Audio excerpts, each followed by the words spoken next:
Que a graça do nosso Senhor Jesus Cristo, o amor de Deus o Pai, a comunhão do Espírito Santo estejam conosco nesse momento de reflexão da sua palavra e no início desse culto que nós iniciamos em nome do nosso Deus triuno, que é Pai, Filho e Espírito Santo. Eu quero assim saudá-los com a palavra que é o lema da semana, palavra do profeta Isaías, capítulo 25, versículo 9, onde nós lemos: naquele dia todos dirão, Ele é o nosso Deus, nós pusemos a nossa esperança nele e Ele nos salvou. Naquele dia todos dirão, Ele é o nosso Deus, nós pusemos a nossa esperança nele e Ele nos salvou. Queridos, eu tenho para mim essa palavra profética em duas vias.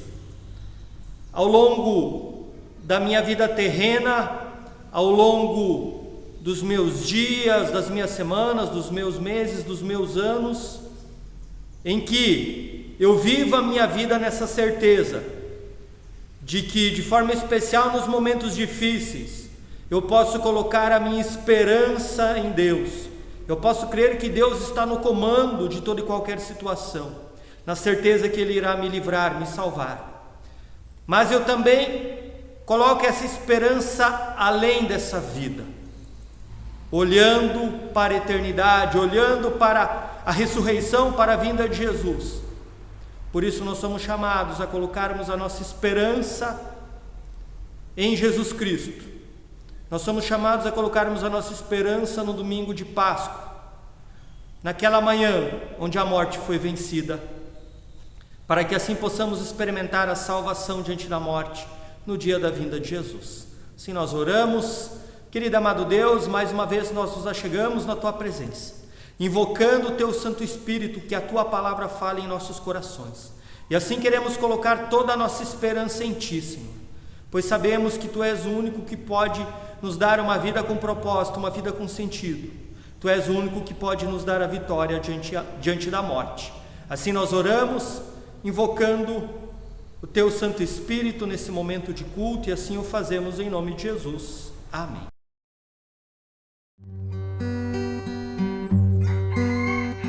Como é bonito, Senhor, cada manhã te agradecer. Mais uma vez Teu amor vem me chamar para viver. Contigo, Deus de amor, eu quero caminhar, e assim por onde eu for, irás me acompanhar. Como é bonito, Senhor, cada manhã ter o meu pão e desejá-lo também a cada um dos meus irmãos. Contigo, Deus de amor, eu quero caminhar, e assim por onde eu for, irás me acompanhar. Como é bonito, Senhor, cada manhã recomeçar, tendo a certeza e a fé que Tua mão vai me ajudar. Contigo, Deus de amor, eu quero caminhar, e assim por onde eu for, irás me acompanhar.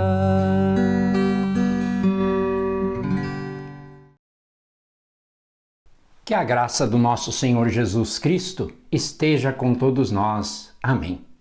Estimados irmãos e irmãs, fim de semana passado, o mundo foi surpreendido com mais uma guerra. Agora entre Israel e os radicais do Hamas, do movimento de resistência armada que reivindica a criação da Palestina.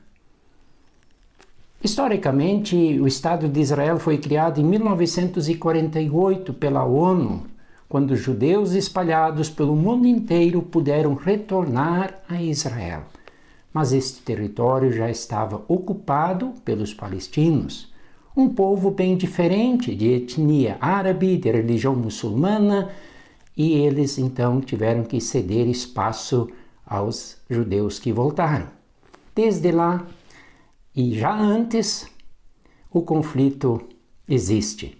Já desde os tempos bíblicos, desde os tempos de Abraão, com seu filho Isaque, que é o pai dos judeus, e o filho Ismael é o pai dos árabes. Desde lá os conflitos existem. E Abraão também é, conforme o Novo Testamento, o pai de todos os que creem em Cristo. Assim nós temos lá centralizados em Jerusalém as 3 grandes religiões monoteístas, abraâmicas, o cristianismo, pois em Jerusalém Jesus foi crucificado e ressuscitou, e também os muçulmanos e também os judeus. O nome Jerusalém significa cidade da paz.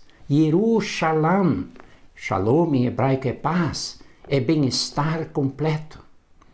Também os muçulmanos ou Islã têm a origem, a palavra paz, salam. Todos têm a paz na origem, mas não conseguem conviver em paz. Depois desta exposição um pouco histórica, vamos ao texto indicado para hoje do profeta Isaías, capítulo 25, de 1 a 9. Ó Senhor, Tu és o meu Deus, e eu te exaltarei e louvarei o Teu nome, porque tens feito maravilhas e tens executado os Teus conselhos antigos, fiéis e verdadeiros. Porque da cidade fizeste um montão de pedras, e da cidade fortificada uma ruína. A fortaleza dos estrangeiros já não é cidade, e jamais será reconstruída. Por isso um povo forte te glorificará, e a cidade das nações opressoras te temerá. Porque foste a fortaleza do pobre, e a fortaleza do necessitado na sua angústia, refúgio contra a tempestade, e sombra contra o calor. Porque a fúria dos tiranos é como a tempestade contra o muro, como o calor em lugar seco. Tu farás cessar o tumulto dos estrangeiros. Como o calor se abranda com a sombra de uma nuvem, assim o hino triunfal dos tiranos será silenciado. O Senhor dos Exércitos dará neste monte um banquete para todos os povos. Será um banquete de carnes suculentas e vinhos envelhecidos, carnes suculentas com tutanos e vinhos envelhecidos bem clarificados. Neste monte ele acabará com o pano que cobre todos os povos e com o véu que está posto sobre todas as nações. Tragará a morte para sempre, e assim o Senhor Deus enxugará as lágrimas de todos os rostos, e tirará de toda a terra o vexame do seu povo, porque o Senhor falou. Naquele dia se dirá: eis que este é o nosso Deus, em quem esperávamos, e ele nos salvará. Este é o Senhor a quem aguardávamos. Na sua salvação exultaremos e nos alegraremos. Estimados irmãos e irmãs na fé em Cristo, o que acabamos de ouvir está escrito em forma de um poema. A poesia não é uma narração histórica do que realmente aconteceu, não é como uma reportagem. Na poesia, o poeta bota para fora o que sente e como explica o fato que ocorreu. Da mesma forma faz o compositor e o cantor de uma música popular. A poesia de Isaías é muito rica e inspiradora, porque ela desenha para nós o alvo de nossas esperanças. Outro poeta inspirador é o João, autor do livro de Apocalipse. A esperança cristã no novo céu e na nova terra só poderia ser descrita em linguagem poética, com imagens e figuras, com imaginações inspiradas pelo Espírito Santo. Isto não cabe na linguagem da reportagem dos fatos. Isaías é um poeta assim. Ele fala do julgamento de Deus e também das promessas de Deus. O julgamento de Deus é sobre pessoas, governos e sistemas que agem baseados na maldade, na idolatria e na exploração das pessoas pobres e desamparadas. E entre os mais desamparados estavam os órfãos, as viúvas e os estrangeiros. Isaías começa louvando e engrandecendo o Senhor Deus, Javé, o Deus que fez maravilhas pelo seu povo, que o libertou da escravidão do Egito, o Deus que foi fiel em cuidar de quem nele confia. Depois fala de destruição da cidade de Jerusalém. Fala do que sobrou de ruínas, um montão de pedras. Mais de uma vez a capital foi arrasada pelos povos vizinhos e inimigos. E esta triste realidade está acontecendo novamente em nossos dias. Mas Isaías não olha só para as ruínas. Ele olha para o Deus que continua cuidando do seu povo amado. Quando ele se decepciona com os governantes que não cuidam do povo, Isaías confessa que somente Javé, o Senhor, é a fortaleza do pobre, é a fortaleza do necessitado em sua angústia. E declara também que toda a fúria de pessoas más e violentas vai passar. Assim como o vento quente passa pelo deserto, assim como o calor do dia se vai e vem o frio da noite. Assim também passam civilizações, governos e sistemas políticos que aparecem e desaparecem no horizonte da história humana. Mas a nossa esperança vai além. A nossa esperança está no reino de Deus, reino de paz e de justiça. Isaías fala de um banquete com carnes gordas e com vinhos finos. A imagem é de uma festa, de muita alegria, de confraternização, e isto justamente entre todos os povos. E vai acontecer no Monte Sião, no monte do templo, do lugar da adoração a Deus. Isaías diz no capítulo 2 que neste monte Deus julgará as nações e corrigirá muitos povos, e estes transformarão as suas espadas em lâminas de arados e as suas lanças em foices. Nação não levantará a espada contra nação, nem aprenderão mais a guerra. E Deus, diz o profeta, vai rasgar o véu, os panos de tristeza e de desolação que cobrem os povos. E ainda mais a própria morte será vencida. O texto diz que Deus tragará a morte, engolirá a morte, assim como um animal feroz engole a sua presa. Aqui penso nas imagens do Apocalipse. Jesus, o leão de Judá, que quebra o lacre do livro da história humana, que é Senhor sobre a história e o mundo. No Apocalipse 5 está escrito, no leão faminto. Eu penso assim, imagino que engole a presa que é a própria morte. O maior inimigo a ser vencido, declara o apóstolo Paulo em 1 Coríntios 15. Mas também diz em Apocalipse que este mesmo leão de Judá é o cordeiro manso que passou pela morte, passou pela cruz e nos dá a certeza de fé da vida eterna, da ressurreição e do perfeito reino de Deus. Isaías conclui no versículo 9, naquele dia vamos dizer, este é o nosso Deus, em quem esperávamos. Este é o Senhor a quem aguardávamos, e em sua salvação nos alegraremos.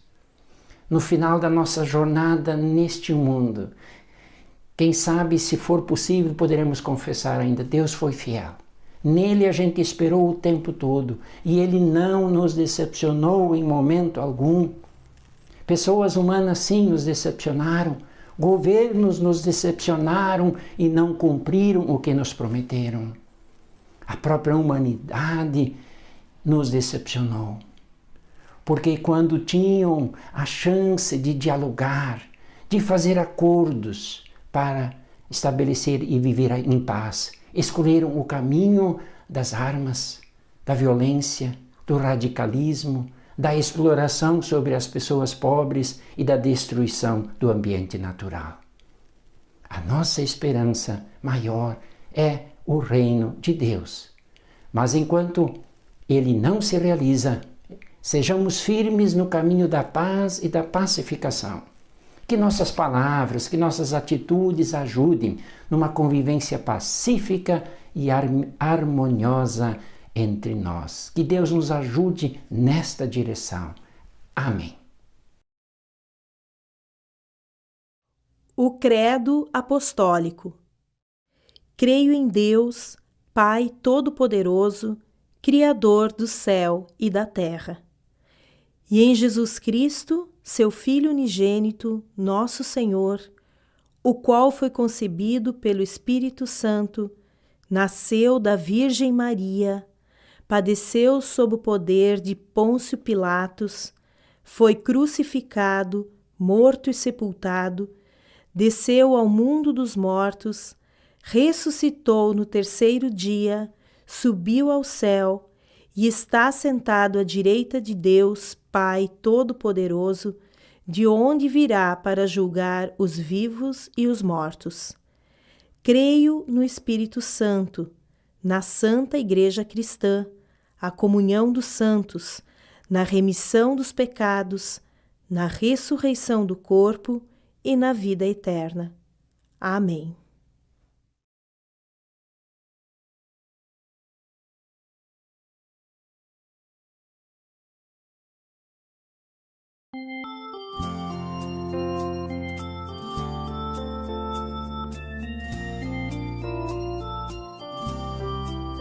São as ruas da cidade, caminhos entre o sim e o não, esperanças, tantos sonhos, desencontros, dores e solidão, mas podem também servir de caminhos de volta pra casa, onde a paz e a vida podem enfim se encontrar. No encontro, na partilha, há tempo pra viver o amor. Diferentes, convivendo em respeito sem causar mútua dor. Que os muros da divisão deem lugar a caminhos floridos e que pontes se ergam como instrumento de paz. É um vento que restaura, nos move a viver com paixão. Sopra suave, gera graça, novo aroma de encontro e perdão. Foi Cristo quem revelou o caminho de tal liberdade. Ele amou a cidade, deu-lhe sua vida na cruz. Deu-lhe sua vida na cruz.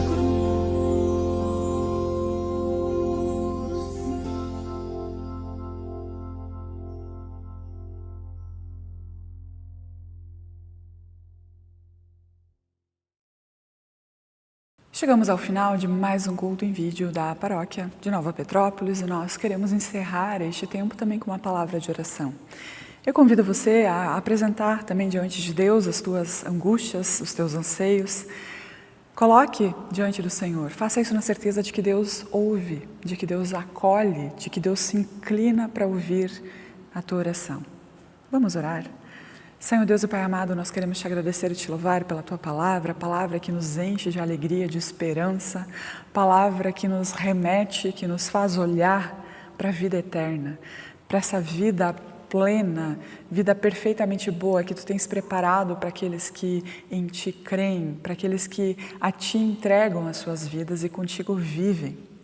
Obrigada, Senhor, por essas palavras de esperança. Obrigada, Senhor, por nos fazeres olhar e sonhar com esse dia, com esse lugar onde nós poderemos viver face a face ao Teu lado, onde nós poderemos experimentar essa vida sem sofrimento, essa vida sem lágrimas, sem dor, sem morte.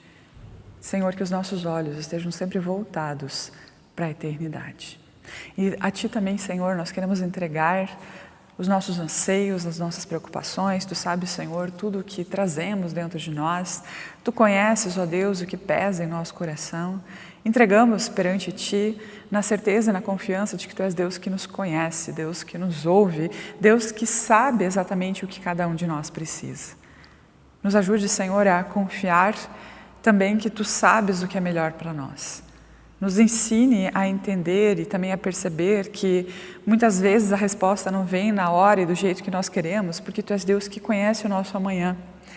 E até mesmo quando Tu trazes um não, ele é um não revestido do Teu amor, é um não que vem como livramento, como bondade, como graça Tua, porque Tu sabes aquilo que para nós amanhã será bom ou será ruim. Ensina-nos a depender de Ti, ensina-nos a confiar, ensina-nos a nos entregarmos aos Teus cuidados, na certeza de que Tu és Deus, que nos ama, que nos conhece, sabes exatamente o que é bom para nós e desejas o melhor para cada um de nós. Em Teu nome nós oramos e a Ti nós entregamos todas as coisas, todas as situações.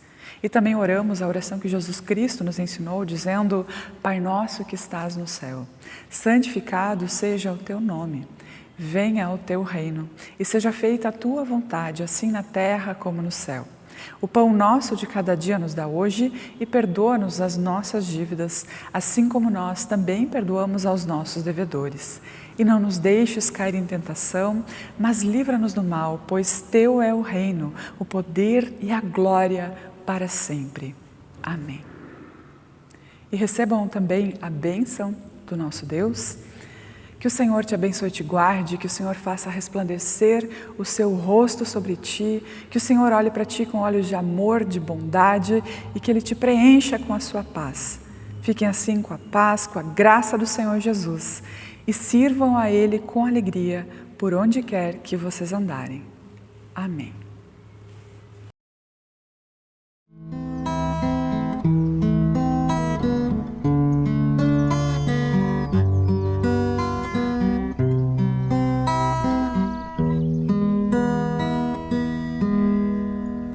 Como estiveres agora, nosso bom Deus te guarde. Como estiveres pensando, nosso bom Deus te use. Onde te encontres na vida, que Deus te ilumine. Com quem esteja seguindo, nosso Senhor te guie. No que fizeres tu, peça ao bom Deus que possa te amparar. E em cada passo teu, a mão de Deus virá te abençoar.